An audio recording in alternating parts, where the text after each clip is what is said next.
person who is afraid of taking responsibility will not have the clarity of the future.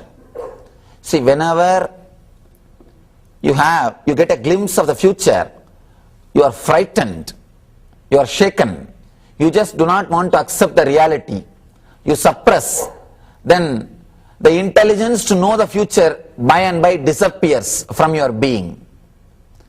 When I use the word intuition, especially the people who are trained in logic, they say there is no such thing as intuition, Swamiji. How can you say?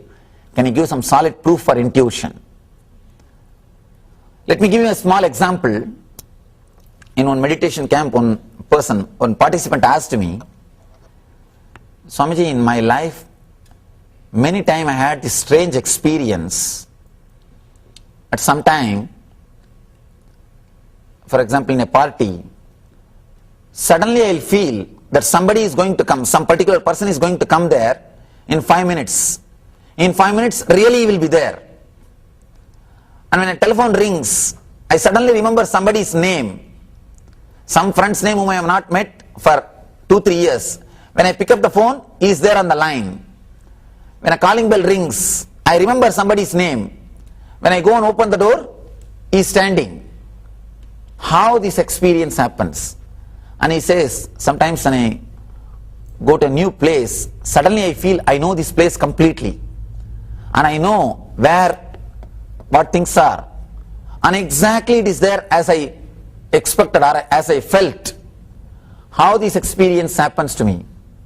I asked that group, how many of you in your life had this kind of experience at least once?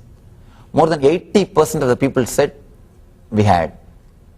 Let us see in this group, how many of you had this kind of experience at least once in your life? Raise your hand. Again, 80%, more than 80%. See, if it happens once in one person's life, we can say it is a coincidence. We can just brush it aside, using the word coincidence. If it happens in so many persons' lives and so many times, how can you say it is a coincidence? It is something more than coincidence. Whether you believe it or not, accept it or not, you have the power of intuition. People who are ready to open themselves to that dimension, who are ready to encourage that dimension, they grow in the leader consciousness. They achieve the intuition. But people are afraid to face the future. Sometimes you do not want to face the future. You do not want to face the reality. You just escape from it. All our addiction is nothing but escaping from reality. Whether you are addicted to alcohol or addicted to food or addicted to TV, all addictions are just trying to escape from reality. When you don't want to face the reality, when you are not ready to sit with yourself, when you are not ready to face yourself, you slowly move away from the dimension of intuition.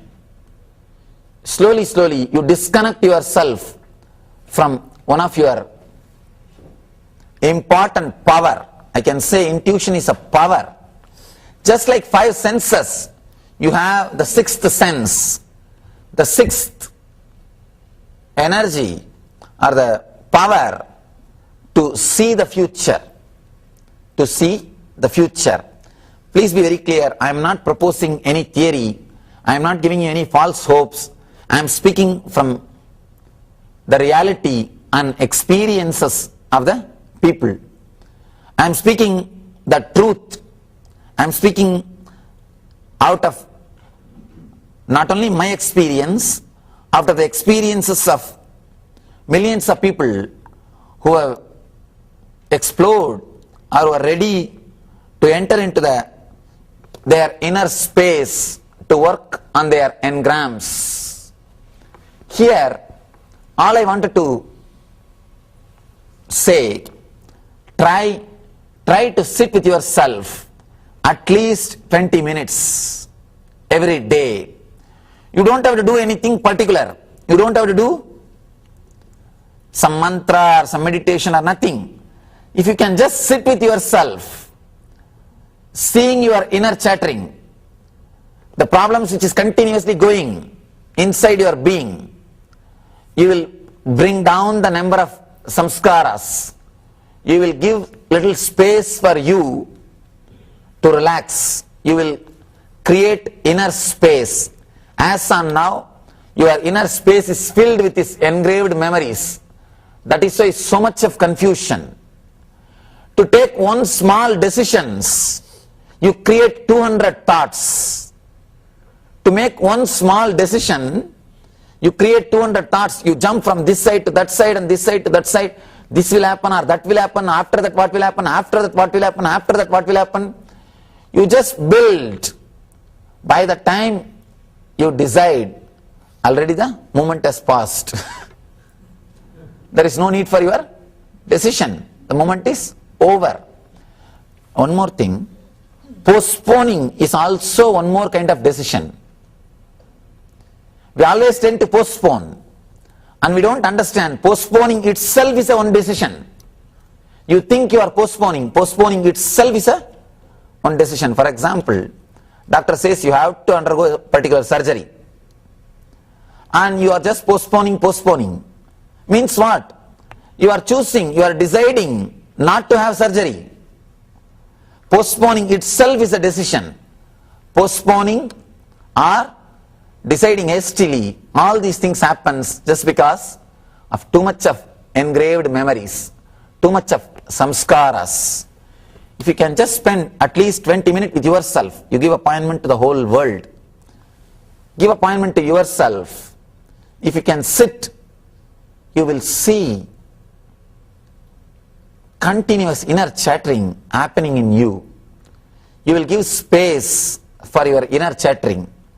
At least 20 minutes can bring you little, it can create inner space for you where you can start making decisions, where you can start processing the data without the interference of engrams.